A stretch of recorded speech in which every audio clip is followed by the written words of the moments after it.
that himself. And so, I mean, I think I'm just a person that try to help everybody else before I try to help myself. And that's who Silvio is. With everything that's kind of just transpired over the past 6 years, how nice is it to just be able to, you're here at UTC, the focus is basketball? Like, how nice is that for you? You know, I'm a big believer, and I always believed in God. I always trusted God ever since I came to the U.S. And you know, my journey hasn't been easy, as everybody sees or knows. And so just to be able to play the game again tonight and being at UTC, just like being loved the way I dreamed about it when I was going through some hard times. And it's just a blessing, you know. Something I will always be thankful and grateful for the opportunity to be here. How nice was it to just get back on the court? I mean, it's been, 2 years since you played a basketball 2 game? years. So how nice was it to just get out there and, miss a shot or, get banged around a little bit? I know every day when I step on the court for practice, it's just like it's a game. I gotta make sure somebody gets better. Mm-hmm. Even if I'm not, it's not my best day to score or just do things. I try to do the little things, support somebody. You know, I gotta push my teammates. And once we are here for games, playing against somebody else and not ourselves, it's a whole different thing. You know, the connection and the relationship we have on the court is just like it's the main thing for me. I always try to do things off the court just to make sure when we're on the court we have that confidence with each other. Who are you leaning on throughout some of those like more difficult times that you were having while you were at Kansas? Like, who are you leaning on? Who are you talking to? You know, I had my brothers. You know, my brothers are they're not really brothers, but they're the people I grew up with. They always had my back. And Kansas is, you know, I will always love Kansas for the way they treat me. I will always love Kansas for the way they have my back, like no other. And so, you know, I'm forever thankful for what Kansas have done to me, and for me, just to kind of make sure I'm in the best position to be myself. And you know, the coaches, Coach Self and Coach Paris came in my life late, and you know, he changed it all. You know, he gave me different perspective about life and just be able to love the game again. What sold you on UTC? UTC, what really made me come here is it's super simple though. When I was taking visits to all the schools and stuff, while I was there, it was like the players, the coaches were great. You know, I have good relationship with other coaches, and but the players, like, first night I got there, or first day, they just want to do things that I'm always trying to stay away from. And I'm like, yeah, that's not what I'm looking for. I'm not looking for distraction. I'm looking for somebody that will hold me accountable and make sure I'm in the gym getting better. And when I came to UTC on a visit, and it was a different conversation that I had with my teammates. It's like, I was like, damn, do y'all party here? And I'm like, nah, they don't do that. You know, their mindset, the way they outgrown, and it's like, yeah, that's the place I want to be at. I don't want to go somewhere where people go somewhere where nobody's gonna hold me accountable. And Malachi and DB Davis especially is like, yeah, we don't do that here. You know, sport is number one thing, and that's what we do every day we wake up. It's all about ours, and nothing else. So that's really what made me come here to UTC, just like the way, you know, I knew I wouldn't have to put myself in this position again that I was before. And I mean, that's the best choice. What are your goals? Oh, my goal is to, you know, to grow as a team, get to know my teammates better, and you know, as we get to know each other off the court, being able to build that relationship, we're gonna succeed. And you know, my personal goal is just to get better every day. I'm brand new. The guys are getting to know me on the court, so it's like I'm trying to learn one thing at a time. You know, just taking 1% a day, 1%, and I'm getting there. You know, just building that relationship, so that way we can achieve bigger things along the way. I saw the elementary school video the other day. How fun was that for you to go? Oh with those man, kids? I don't know what's wrong with me, but I don't know if it's a good or bad thing. But the kids love Silvio though, and I love kids. I have 3 younger sisters, and just being able, I don't spend as much time with my younger sisters. It's been like 3 or 4 years since I last saw them, and every time I'm like around kids, it kind of make me think of like the times I don't get to spend with my own, but I'm spending with those kids. So I love kids, and it's always fun. It's always fun being around them. When was the last time you went back home? The summer of 2018. Wow. Yeah, that was the last time I was home, and oh man, it's been difficult. But I mean, that's what I signed up for. The life I chose. How much? I'm sorry to cut you off. How much younger are your sisters? My sisters, two of them one turned 18, Okay. and the older one, the middle one, recently just turned 16, and the youngest, she's just turned 10. Mm-hmm. So it kind of still baby, They grown. Last time I left, and they were all like little girls, and now it's just kind of hard not to see them growing. What personal goals have you set for yourself? I mean, obviously after this year, you can't play college anymore. Do you have like NBA aspirations? Like, what are you hoping to accomplish personally first off this year? Just to have a great season. I'm the kind of person that I don't really think about tomorrow as much, because I know if I get shit done today, I won't have to worry about tomorrow. So, as far as NBA, I'm not concerned about it right now. Right now, my main focus is just like, how can I help this team win? And that's what I'm here to do. Have you heard of Justin Toyo? Has anybody mentioned that name to you? No, sir. Okay, he blocked like 270 shots here in his career.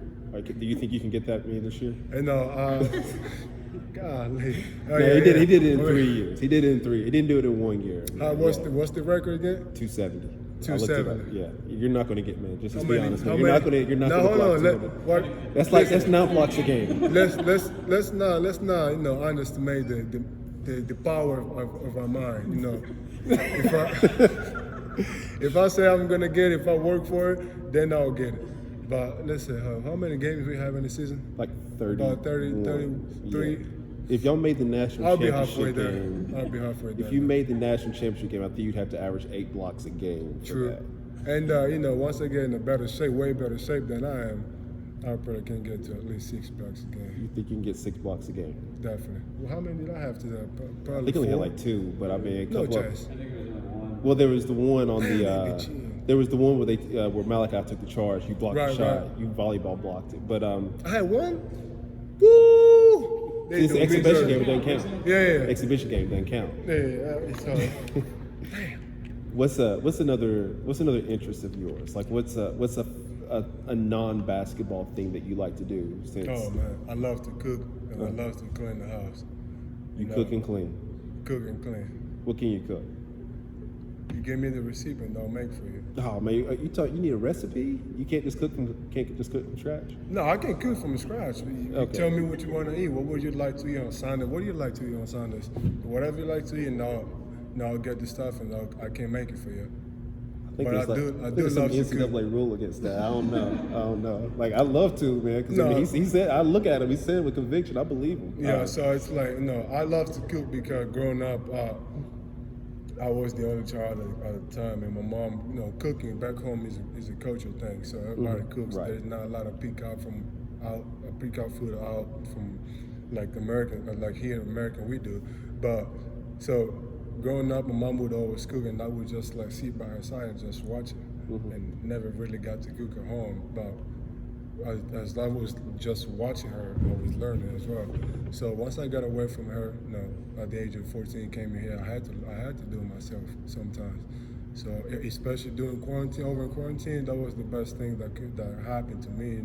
Just spend time and learning more about myself and cooking for myself. It was good. I gained I was eating good. That's what matters. But I was only gaining muscles though, no fat. That's crazy. Now let me ask you this: How scary is it coming to America? You go from Angola to Florida at the age of 14. Like, what is that time like for you as a 14-year-old kid who's not has no clue what he's doing. It's just here's You know, plays. it's crazy. It's crazy, but it wasn't even to like Angola and America, in U.S. is similar, very similar in a way, like just the culture-wise. The way people are here is basically the same way people are there.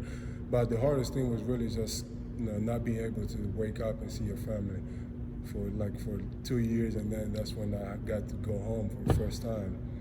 And it's just been hard. Communication is good, but still though, just not being able to see your family often is the hardest thing. But I had to adjust myself.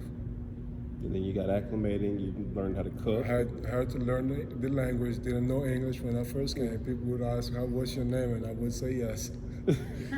It was funny though, but it's just a matter of time, and I learned, and I had to just kind of,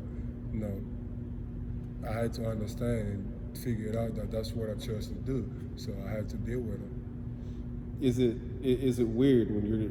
I'm sorry to go back to this again, but when the things that are going on and you obviously don't probably understand why the things are happening to you that are happening at that time, is that it's not like you're in America and these things are happening to you. You are somebody who's not from here, who's been here for a couple of years, and you're at Kansas, but it's like, yeah, this stuff happened. It may not, you may not know about it, but it happened to you. How are you absorbing that time frame? I think I always believe that it's all part of growing. I was young, and being a young man, I was making mistakes. I made some mistakes. I made some decisions that maybe I shouldn't. Maybe if I knew at the time, I wouldn't have made. But like I say, it was all part of growing up, and those decisions, whether they were bad or not, that I made or somebody else made on my behalf, it's all part of growing. It were hard times. The hardest thing is just knowing that I was always the one being punished for, and I had to deal with it. I believe in God, and God gives the hardest battles to the strongest soldiers, and I believe that maybe things were happening for a reason. Maybe God wanted to prevent me from getting hurt or anything like that. So I just had to figure it out. It was all a matter of how do I respond to those things that were happening to me. And man, I think I wouldn't change this journey for anything. Those are the hardest thing happened already, and it's just like a matter of when I look back at it, like, did I learn something? What have you learned about yourself? Would you make the same mistake? Would you choose the same path? That's what made me who I am today. I'm here. I'm just thankful.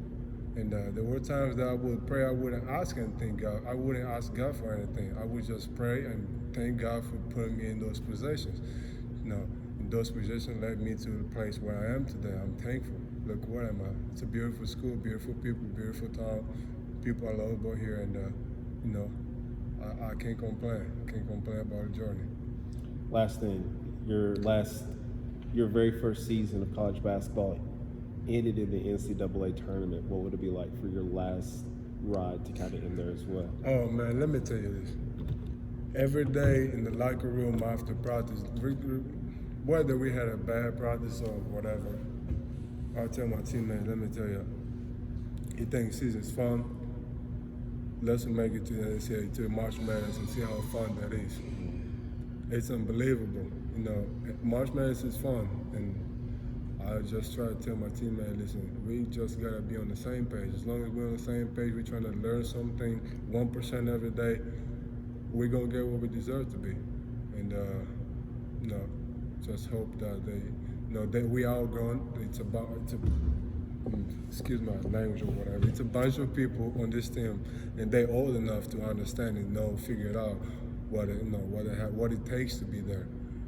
Even though they don't know what is it like to be there, but at least I'm one of the most experienced guys, and I could just transmit that to the other guys, to the young people, to the guys that have been here the longest and still never got the opportunity to be there. And it's just a matter of communicating, and let them know what it takes and how it feels to be there. Because if you communicate and tell them how it feels, they will get more excited and get shit done. Anything else you'd like